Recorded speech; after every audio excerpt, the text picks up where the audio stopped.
Have you ever noticed that the child everyone described as too much, too intense, too curious, too sensitive, too stubborn, often turned out to be one of the most perceptive, capable people in the room once they grew up? That's not a coincidence, and psychology has a lot to say about why it happens. Today, we're going to explore something that doesn't get talked about enough: why highly intelligent children are so frequently misunderstood, not just by the world around them, but sometimes even by the people who love them most. And more importantly, what's actually going on inside that child's mind and brain. Let's start here. Most people assume that high intelligence in a child looks like what the movies show us: a quiet, calm prodigy sitting in the front row, answering every question correctly, impressing every teacher. But research tells a very different story. Cognitive psychologists have long observed that high intellectual ability often comes packaged with something called asynchronous development. This means a child's intellectual capacity can be years ahead of their emotional and social development. So, you have a 7-year-old who can reason like a 12-year-old, but emotionally, they're still 7, completely.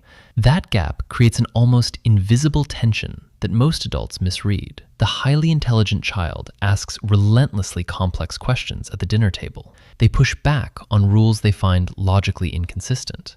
They feel bored in environments that move slower than their brain does. And then adults label them difficult, defiant, hyperactive, oversensitive. Here's where it gets psychologically interesting. The prefrontal cortex, the part of the brain responsible for decision-making, reasoning, and impulse control, develops slowly in all children. But in high IQ kids, there's often a unique mismatch. Their analytical processing is accelerated, but their emotional regulation system hasn't caught up.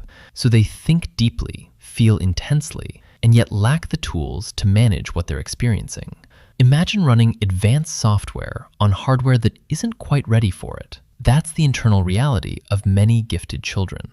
And then there's the social piece, which is where the misunderstanding cuts deepest. High IQ children often develop what researchers call heightened sensitivities, not just intellectually, but emotionally and perceptually. Psychologist Kazimierz Dabrowski described this through his theory of overexcitabilities, where gifted individuals experience the world with a greater intensity than average. They notice more, they absorb more, they feel more. This makes them seem overwhelming to others. A teacher sees a child who can't stop interrupting. A parent sees a child who cries over small things.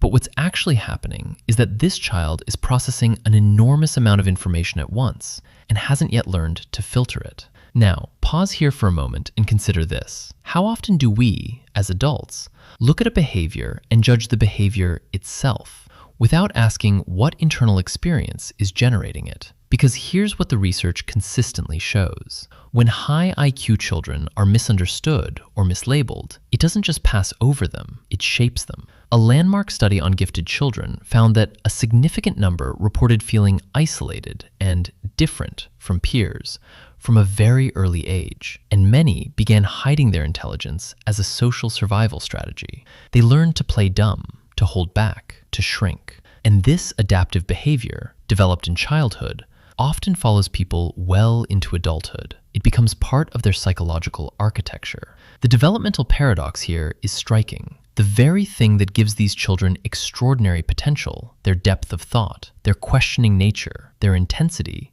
is often exactly what makes childhood harder for them. Intelligence in early life is not always an obvious gift. Sometimes it arrives wearing the disguise of a problem. There's also a social dynamics layer worth exploring. Children are naturally calibrated toward their peer group. They want to belong. They want to feel normal.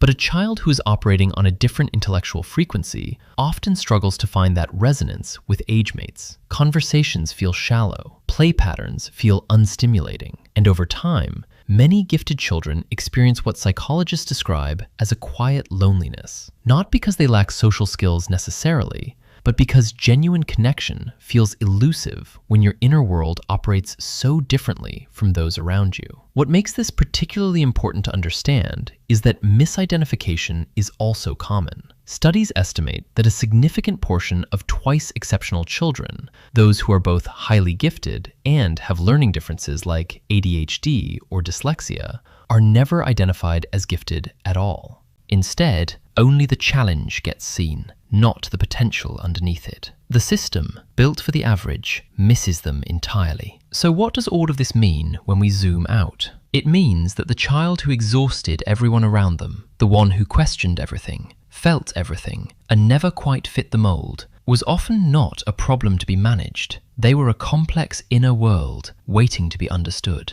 And for many people watching this, perhaps this feels familiar, not as a memory of someone else, but as a memory of yourself. Psychology doesn't tell us that high intelligence makes childhood easier. If anything, it reveals that the opposite can be true. But it does tell us something important. Behavior always has a story beneath it. And the children who seem hardest to understand are often the ones who most deserve someone willing to look a little deeper.